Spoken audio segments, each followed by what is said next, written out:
Olá, eu sou a Raque Araújo, sou produtora e diretora musical, trabalho com música em cena para teatro há mais ou menos 15 anos, trabalho que me rendeu alguns prêmios no Brasil e no exterior, trabalho com sound designer, edição de som, edição de falas na Áudia, que é uma produtora de podcasts, audiobooks e soluções sonoras feitas só por mulheres. Sou arranjadora e compositora no duo que eu tenho com a minha companheira Letícia Salgueiro, que chama Guiraúna, e sou guitarrista na banda LGBTQIA+, do Cineia. Tudo isso para falar da pluralidade do meu trabalho, que essa pluralidade soma quem eu sou, então tudo que eu faço traz essa carga de conhecimento, de observação, de sentimentos que eu vim colhendo ao longo desse tempo. Eu brinco que meu primeiro trabalho foi ser público. Eu cresci ao lado de uma lona cultural em Campo Grande, zona oeste aqui do Rio de Janeiro. Então eu sempre ia e assistia espetáculos e show, peça e palestras, e foi muito importante para mim estar dentro de um espaço cultural. Isso fez com que eu desenvolvesse a minha capacidade de observação.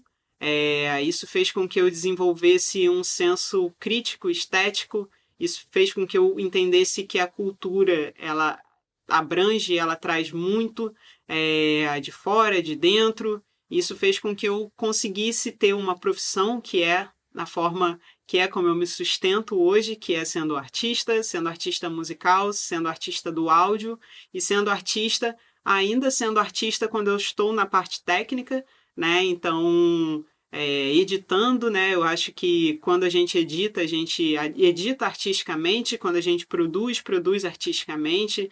Então, a arte, a música, ela está em todas as etapas ali, ainda nas mais técnicas a gente consegue e precisa ter um olhar artístico. Então esse papo aqui vai ser para falar sobre essa vivência, de que forma eu consegui unir a parte técnica e a parte mais sensitiva, pessoal e única, que é o que cada um tem, né? Cada um traz as suas bagagens, a forma como viveu e processou tudo ao longo da vida, para a arte, né? Então, esse é um papo mais prático sobre como o meu trabalho, que é muito plural, está permeando ou está permeado de várias formas de produzir e fazer música, porque fazer música é sim para todos. Existe sim um estudo muito técnico e também existe muita sensibilidade. Então, de que forma a gente consegue unir a técnica com a sensibilidade e de que forma a gente consegue trazer a sensibilidade para dentro da técnica. Então, convido vocês para esse papo.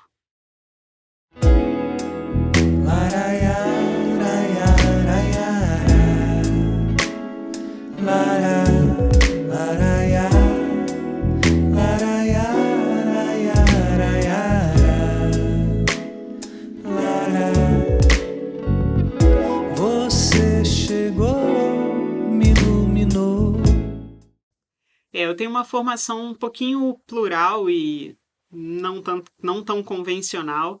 Eu sou formada em comunicação social, sou formada em violão pela Escola de Música Vila Lobos e produção fonográfica no Instituto de Artes e Tecnologias aqui no Rio de Janeiro, que é o IATEC. Fui fazendo alguns cursos complementares que me trouxeram essa bagagem, né, de entender o som como auxílio na contação de história e na condução de sensações.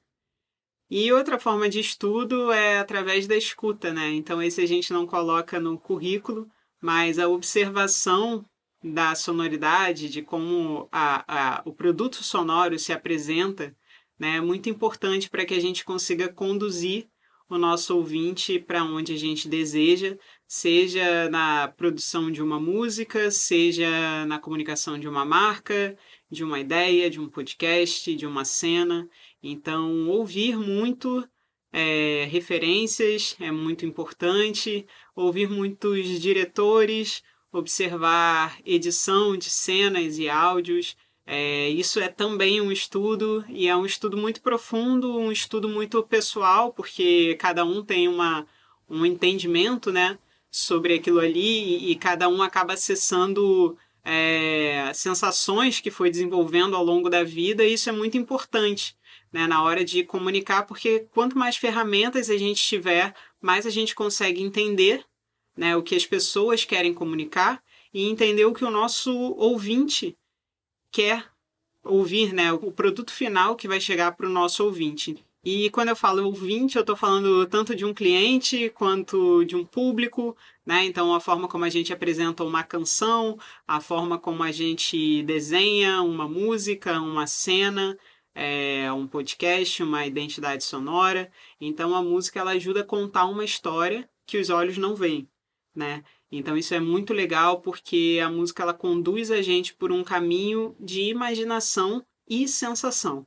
Então isso foi o meu maior aprendizado e esse aprendizado ele veio de muito garimpo, né? Porque nas escolas, na faculdade, nos cursos a gente aprende ferramentas e normalmente as ferramentas são técnicas, mas a parte mais sensorial ela é muito pessoal e esse desenvolvimento pessoal ele precisa de tempo, de estudo, de atenção e esse conhecimento, né, essa percepção mais sensorial, ela precisa vir de dentro para fora. Então a gente precisa ser espectadora, a gente precisa ser público, a gente precisa estar do outro lado para poder entender de que forma comunicar uma mensagem, porque tanto ela é muito técnica no sentido da execução, quanto ela é muito sensitiva, né? Então a gente precisa conseguir juntar as duas ferramentas para chegar no resultado final, que é o que a gente vai desenhar primeiro, né? O resultado final.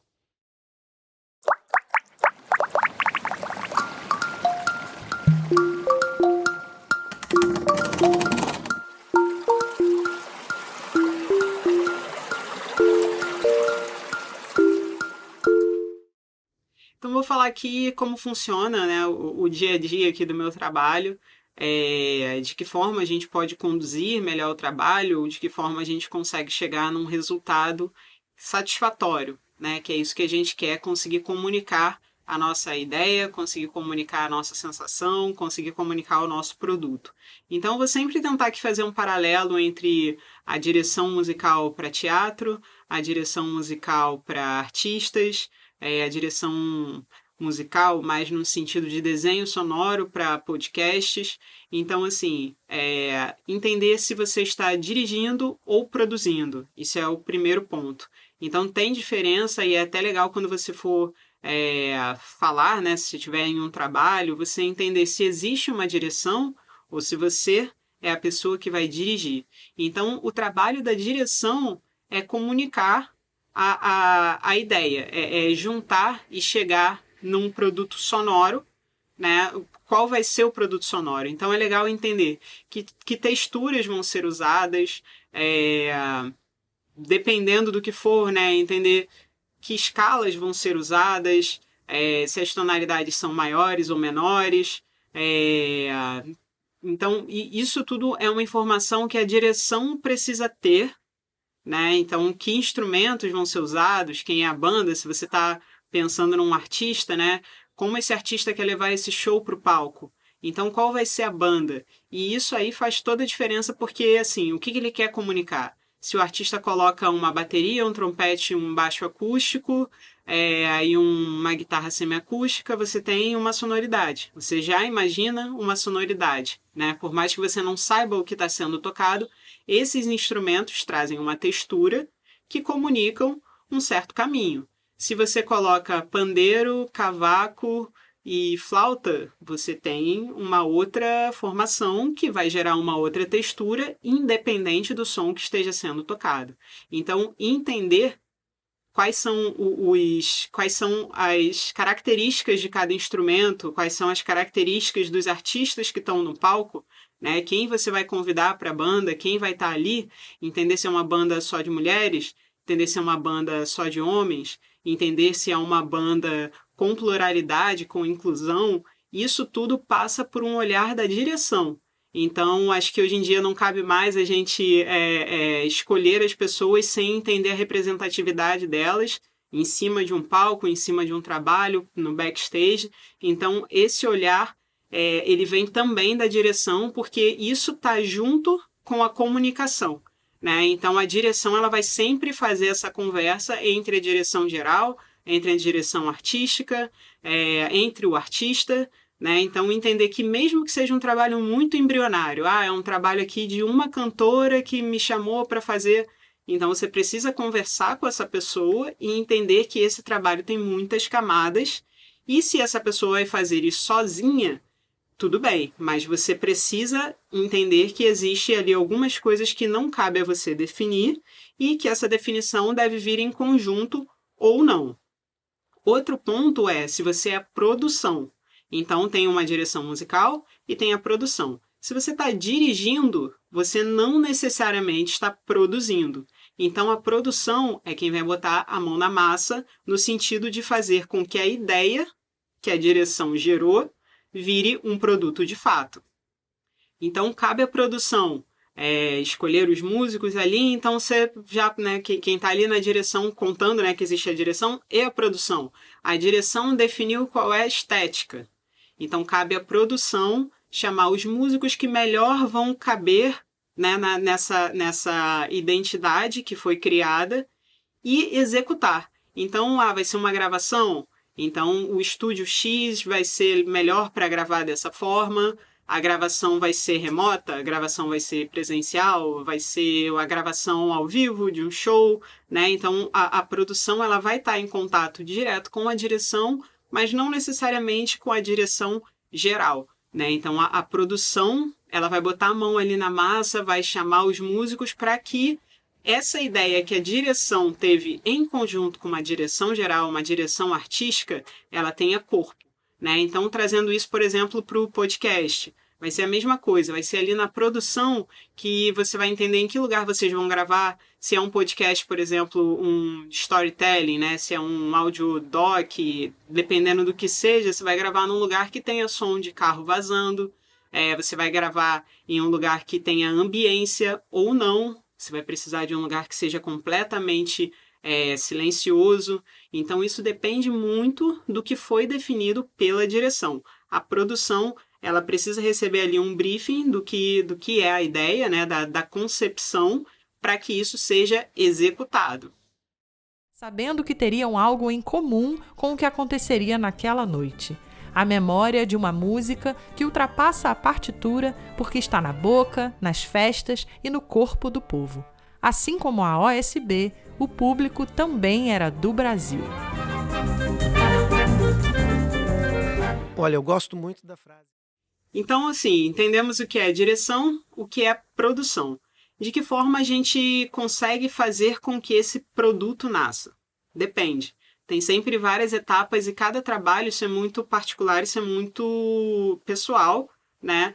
Pessoal que eu digo de cada trabalho, né? Então, isso, assim, existiria, né? Teria uma forma ideal e lógica de trabalhar, mas a gente sabe que nem sempre a verba vem antes da execução, a gente sabe que às vezes o tempo é muito curto, então uma coisa que produção, direção artística, direção geral, músicos, o que todo mundo precisa ter em mente é quanto tempo eu tenho e que orçamento eu tenho para chegar nesse produto final.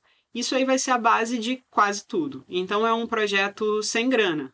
Todo mundo sabe então que se a gente precisa de um estúdio, já envolve grana. Então, essa grana vai sair do bolso de alguém. Ou a gente vai precisar arrumar uma forma de gravar que não seja tão dispendiosa. Que tempo a gente tem? Né? Então, a gente define, de repente, um orçamento e vai entender que esse orçamento vai para estúdio, vai para locação, vai para equipamento. Ou não, esse orçamento vai para banco de trilha, esse orçamento vai para samples. Né? Então, você vai definir ali de acordo com o orçamento o que cabe dentro desse orçamento. Né? A gente tem muito essa cultura hoje em dia da gravação remota.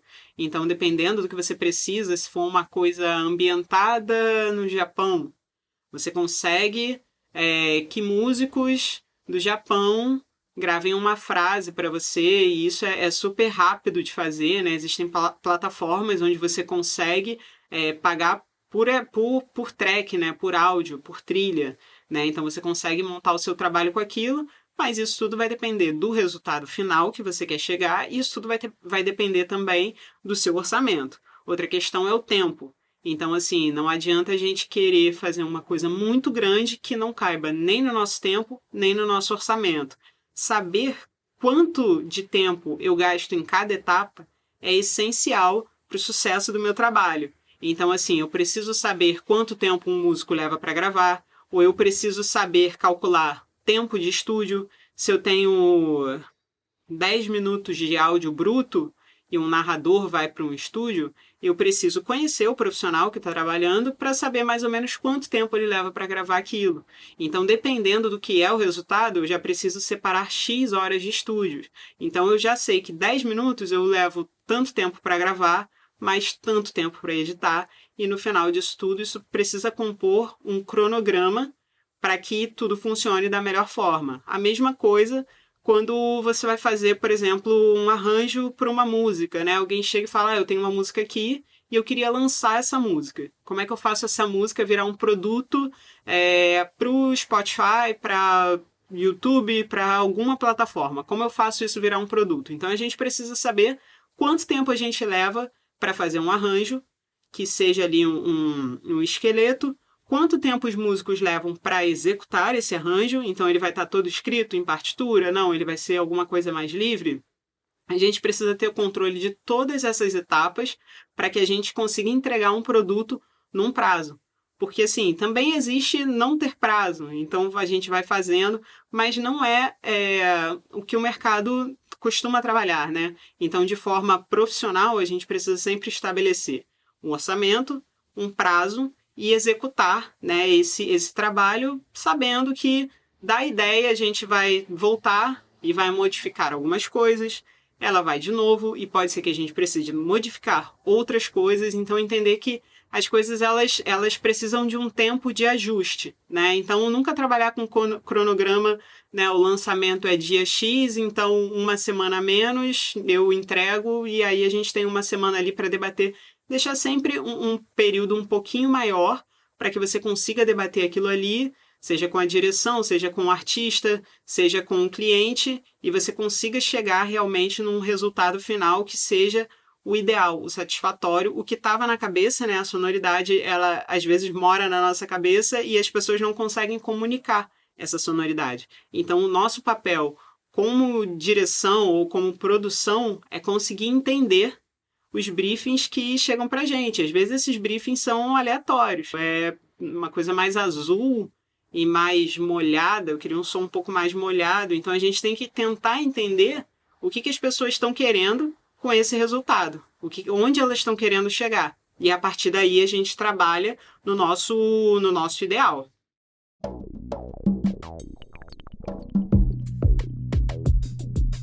Velha benzedeira, chinelo, gasto, baralho, posto, toalha de renda, imagem de santo, Ogum reina no altar. Velha benzedeira, chinelo, gasto, baralho, posto, toalha de renda, imagem de santo, Ogum reina no altar.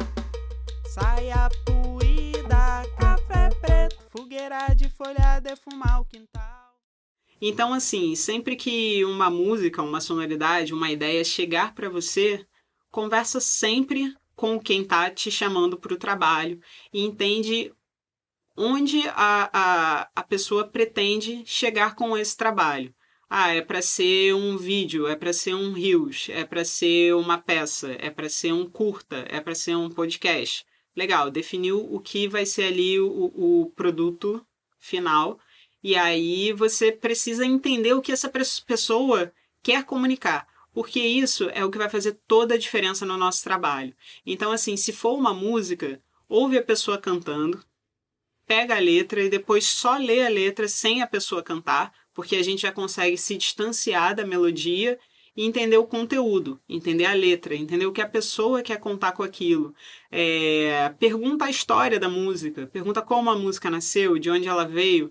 Então, assim, para mim, enquanto produtora, faz diferença se a pessoa compôs a música viajando ou na pandemia. Para mim, faz diferença se ela está comunicando ali o nascimento de um filho ou o término de um relacionamento.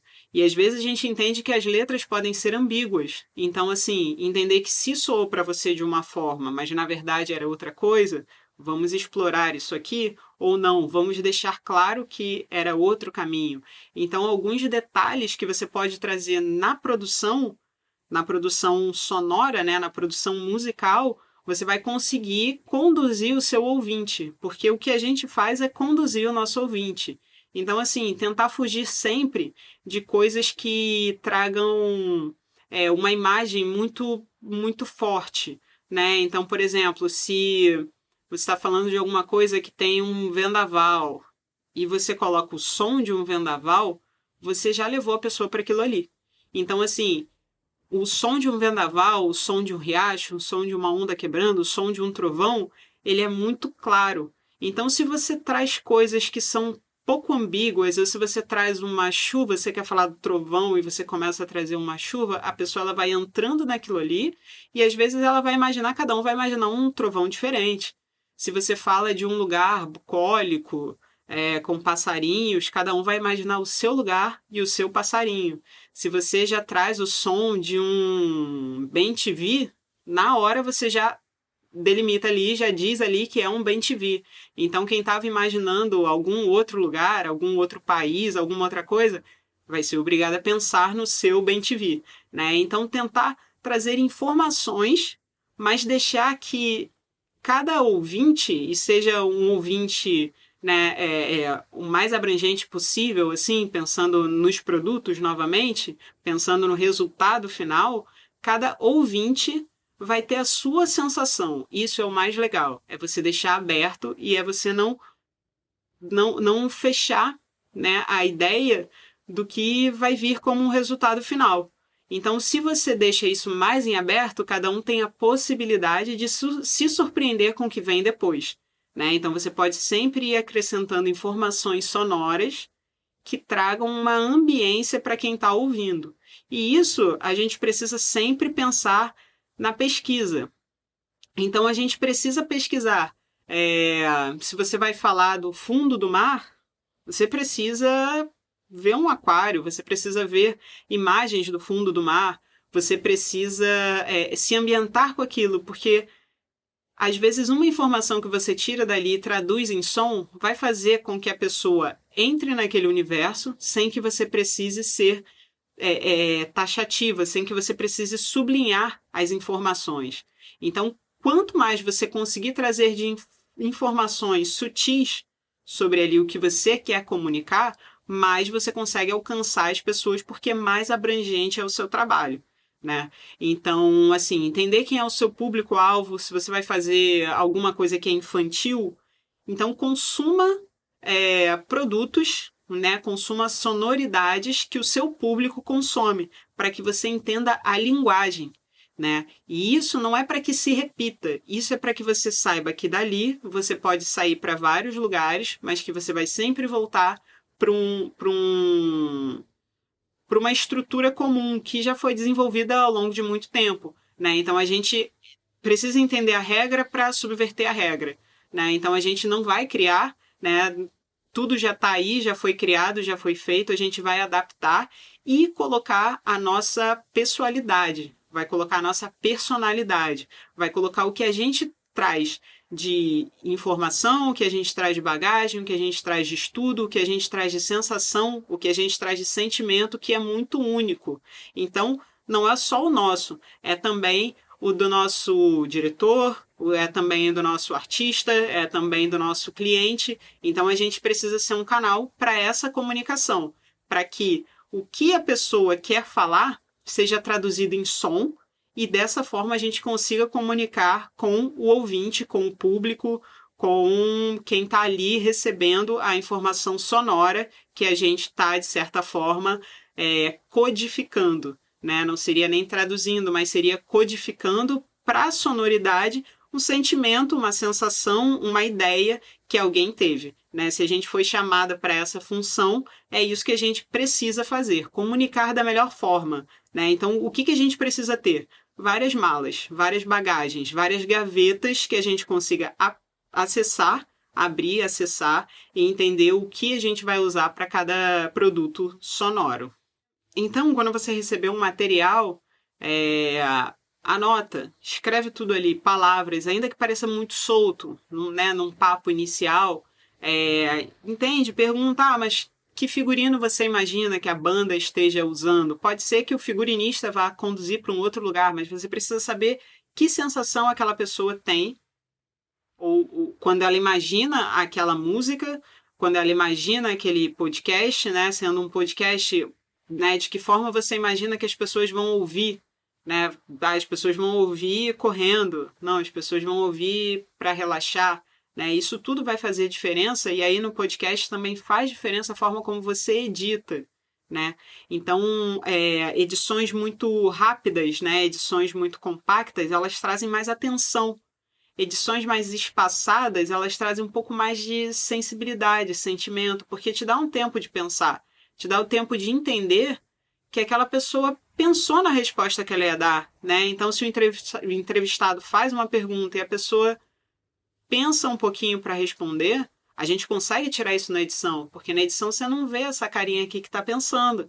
Na edição é um silêncio, então você consegue cortar aquilo ali, juntar, e aí na edição você tem uma pergunta e você tem uma resposta de forma objetiva. Então você traz o seu ouvinte para aquilo ali, pergunta e resposta. Quando você deixa essa respiração, esse pensamento aqui na resposta, você já deixa para o seu ouvinte ali, você já deixa para o público a informação de que aquela pessoa pensou na resposta. Então, por exemplo, se você está editando um material que ele é muito informativo, você quer pergunta e resposta, pergunta e resposta, pergunta e resposta. Se você quer alguma coisa que é um pouco mais sentimental, a pessoa está falando ali de, às vezes, algum momento importante da vida dela, ou algum fato que ela quer deixar mais claro, ou que ela tratou aquilo ali com um pouco mais de sensibilidade, de sentimento, você deixa essas respirações, né, para que o ouvinte respire junto, para que o ouvinte entenda,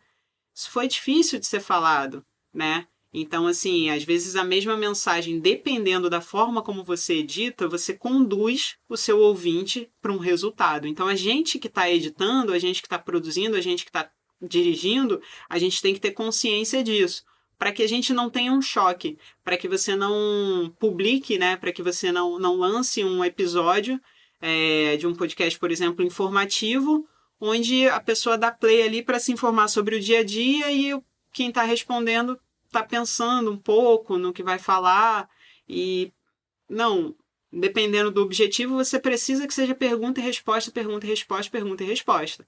Dependendo do que seja o objetivo, você precisa que a pessoa entenda que tem ali uma sensibilidade, uma humanidade, que existe um pensamento, né? Existe pensar naquela resposta, né? Então, de que forma a gente vai entendendo que caminho seguir? Ouvindo, consumindo, né? Isso não tem uma cartilha, não tem nada que diga quantos milissegundos você tem que deixar entre uma fala e outra, isso não está catalogado. Isso é uma questão de bom senso. Quando você ouve um audiobook, você vê que ele é padronizado, né? Então, existe um padrão e a gente se adapta ao padrão conforme ele vai sendo feito. Então, assim, subverter isso é muito legal. Às vezes você colocar alguma coisa ali que é uma resposta que está mais aqui, você já corta e já parte, porque você entende que você precisa em algum momento tirar o seu ouvinte ali de um estágio que ele estava e trazer para outro. Então isso também é muito legal, só que a gente precisa fazer tudo isso com consciência. A mesma coisa para cenas, né? Então você vem com uma cena, né? Sempre a gente precisa pensar em nuances. Então você vem com uma cena que ela está muito aqui e de repente tem uma quebra. Às vezes essa quebra ela vem com a interpretação. Às vezes essa quebra vem com a luz. Às vezes essa quebra vem com o som. Então, assim, assistindo uma peça, você pode propor onde você vai fazer essa intervenção. Você pode esperar porque às vezes essa intervenção ela já vai vir de outra forma, e às vezes você pode entender que não ter intervenção é um negócio que vai trazer ali um incômodo que às vezes é o que você, ou o diretor, quer fazer com o público, né? Então essa troca é muito importante sempre. Entender que se você está produzindo o seu próprio trabalho, é legal também ter uma visão de alguém de fora. Se é você produzindo a sua música, conversa com alguém, conta a sua história, conta qual foi a sua motivação, para que você chegue num resultado coeso, né? Porque às vezes quando a gente está muito de dentro, assim, quando a gente está fazendo a nossa música, produzindo, dirigindo, a gente não consegue ver possibilidades. E quando a gente troca, né? Quando a gente trata com outros profissionais, a gente consegue ver possibilidades, que é o que acaba enriquecendo. Cada um trazer um pouquinho da sua história e ir colocando ali e entendendo a sua história de outra forma. Porque às vezes quando a pessoa conta, né, a nossa própria história pra gente, a gente consegue entender de uma outra forma. Então a gente também tem essa responsabilidade de conversar, e sendo nós mesmos aqui os produtores da nossa música, por exemplo, a gente precisa ouvir de fora com um ouvir imparcial e entender o que aquela música tem, o que ela quer comunicar, né? Então, estando de dentro é um pouco mais difícil, mas trocar com outras pessoas é sempre um caminho mais próspero para chegar num resultado.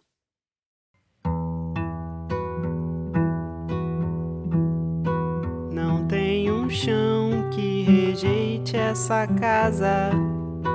Não tem telhado mais brilhante que o sol. Água de cheiro na sola do pé. Eu vou embolar maracatu, jongar na mão do apitador. Água de cheiro na sola do pé. Eu vou embolar maracatu, jongar na mão do apitador. Moça, sacode a poeira e deixa o barraco dourar. Samba na segunda-feira, dia de festa na lua de lá. Moça, sacode. Então, assim, eu sempre incentivo todo mundo a ouvir mais, a produzir mais, mesmo que você não toque nenhum instrumento, que você cantarole, que você brinque com as palavras, que você ouça músicas, que você veja filme, série, que você leia livros e encontre sonoridades, porque a sonoridade ela é como a cor, né? Ela traz uma vida, como a luz, ela traz uma vida para um ambiente, né? O som ele não pode ser interrompido, né? Então, se a gente fecha o olho, a gente deixa de ver uma imagem, mas se a gente tapa o ouvido, a gente não consegue chegar no silêncio absoluto. Então, o som ele é uma grandeza que está, né, com a gente, ele é vibração. Então, a gente não consegue interromper isso, e o que a gente pode fazer, e que é muito bacana de fazer, é trabalhar com o som para que ele comunique, para que ele chegue num resultado que a gente quer, né? O som que está na nossa cabeça. Então, se você cantarola alguma coisa, grava no seu celular. Começou a cantarolar alguma coisa, repete, repete, repete. Se não tiver palavra, testa a palavra, coloque palavras. Vai brincando, porque assim, comunicar, cantar, tocar, batucar, dançar, essas formas de comunicação artística, elas fazem com que a gente se comunique como um todo, porque ela vai além da palavra. O vocabulário ele é limitado, né? Então a gente pode escolher abraçar, a gente pode escolher beijar, a gente pode escolher cheirar, a gente pode escolher fazer música, a gente pode escolher fazer arte. Então, quando a gente pinta alguma coisa, a gente comunica o que a gente tem de mais interno. Quando a gente faz música, a gente faz a mesma coisa. Então, assim, se você está lendo um livro e isso te remete a alguma sonoridade, pega o seu celular. Todo, ou a maioria dos celulares, tem uma opção de REC, né, de gravar. Então, você consegue gravar isso. E já existem, né, plataformas que você consegue ali juntar aplicativos, né, que você consegue juntar sonoridades. O próprio Reels do Instagram, ele tem ali uma funcionalidade que você consegue acrescentar o seu áudio, né? Então você tem alguns aplicativos tipo a Capela, que você consegue gravar várias vozes, que você consegue produzir com o celular, né? De uma forma muito prática. Outra forma também é software de gravação, né? E aí uma coisa que daria um pouquinho mais de trabalho, mas que traria um resultado um pouquinho mais profissional. Tem um software livre chamado Reaper, REAPER, que você consegue baixar gratuitamente, você consegue colocar sons ali, você consegue somar, criar ambientes sonoros, você consegue baixar sonoridades da internet gratuitas, tem um banco de sons da BBC que você consegue baixar várias coisas. Então, assim, vai tudo do resultado que você quer ter. Então, se você trabalha com produção, se você trabalha com direção, provavelmente você já está mais familiarizada com as ferramentas. Se você quer entrar nesse meio, se você é músico, né, e quer entrar nesse meio, é legal sempre ouvir e ver coisas pensando na direção. Uma coisa muito bacana é pegar uma música e ouvir várias versões dessa música. Então, várias roupagens que foram dadas para a mesma mensagem, né? Porque a letra é a mesma, a melodia é a mesma, mas de que forma cada produtor comunicou aquela música de forma diferente. Então, ouvir as marcas, ouvir ali o sonzinho, né? Que som que faz quando eu abro um aplicativo X, quando eu abro ali um programa X, Y, então, e entendendo o que as pessoas querem comunicar e de que forma elas escolheram comunicar, porque tudo é uma escolha. Então, quase nada é por acaso, né? Tudo é uma escolha que é muito bem direcionada para que a gente chegue num resultado global, né? E se você tem curiosidade sobre o assunto, assim, eu te convido a compor da forma que você puder, da forma que você quiser, mas que você descubra o que é o seu som interior ali, o que você faz, você fala, isso aqui sou eu. A forma como a gente se veste quase sempre é uma forma como a gente quer comunicar, né? Às vezes a gente se veste com o que a gente tem, com o que a gente pode comprar, mas a gente tende a se adaptar a nossa personalidade, a forma como a gente se veste. E que sonoridade é essa que habita em você, né? Então eu acho que cada um pode se perguntar, se fazer essa pergunta e tentar se comunicar sonoramente. A forma como a gente ri, a forma como a gente fala, a cadência da nossa fala, se a gente fala mais rápido, se a gente fala mais lento, tudo isso é musicalidade e eu convido vocês a escutar a musicalidade que tem aí no mundo, que é muita e que é muito plural e que é muito diversa e que é o que colore os nossos dias. Eu tô no Instagram como @rach.araújo. Então, quem quiser, me chama lá e vamos bater um papo e vamos falar dessa musicalidade universal. Tchau, tchau!